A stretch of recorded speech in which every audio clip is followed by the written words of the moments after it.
Bonjour, bienvenue sur la Coupe de France Aito 2016. Donc je suis Johan Serre, je suis ceinture noire 3e dan d'Aito FFKDA. Francis Dalérac, je suis président de la Ligue de l'Essonne de karaté et discipline associée et membre du comité directeur de la fédération FFKDA. Je m'appelle Héloïse Moreau, je suis compétitrice comme l'année dernière, en féminine le matin et l'après-midi par équipe. Alors bonjour, moi c'est Pascal.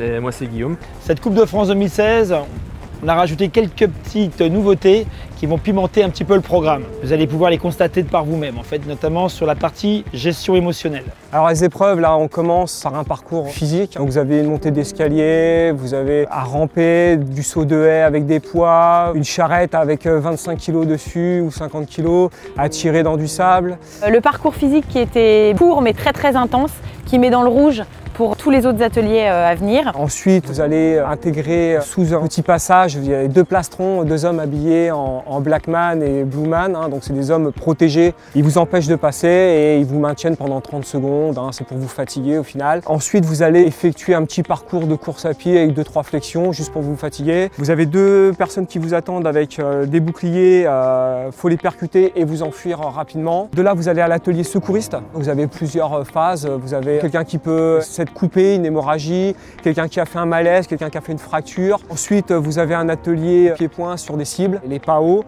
On vous indique des techniques à effectuer, il faut les répéter 2 fois.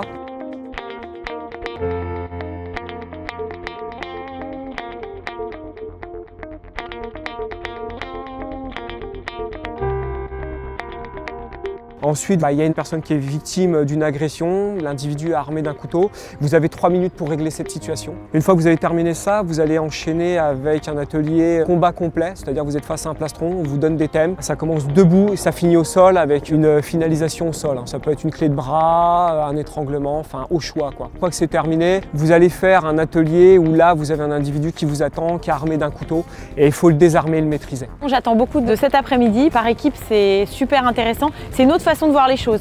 On est en mode, comme moi sur le terrain, en travail de police, sur la voie publique. On a un collègue, on est là pour se soutenir, pour communiquer un maximum. Parce que ce qui fait que parfois ça rate, c'est que l'un fait quelque chose, l'autre fait l'inverse. Non, là, il faut rester connecté.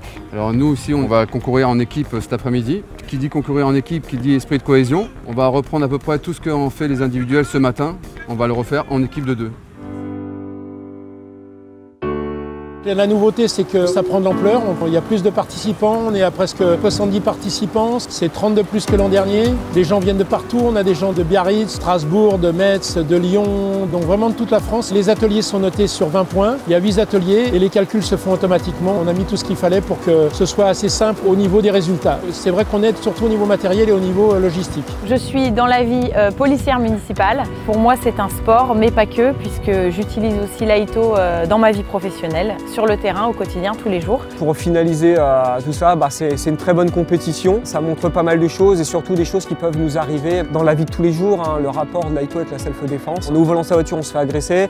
On est dans la rue, on voit une situation d'agression. Bien sûr, ne pas oublier de prévenir les secours, que ce soit les pompiers pour quelqu'un qui fait un malaise, un blessé, et la police pour quelqu'un qui est victime d'une agression. Pour ma part, moi c'est la première participation, donc moi c'est une découverte. C'est diversifié, on a envie de se donner au maximum et puis quand on est dedans, on est bien quoi. Pour ma part, moi c'est ma 2e compétition. La dernière, j'ai terminé 2e Master 1. C'est vraiment une famille. On est vraiment dans l'esprit familial en compétition. On va se donner à fond déjà. On va se donner à fond. On va dire qu'on est là pour aller jusqu'au bout déjà et puis aller au maximum et donner le meilleur de nous-mêmes et puis voilà, ça sera déjà pas mal. Faut pas oublier que la compétition c'est un jeu. L'année dernière, j'ai gagné. Donc là, oui, je suis là pour remporter la victoire aujourd'hui. En individuel et par équipe.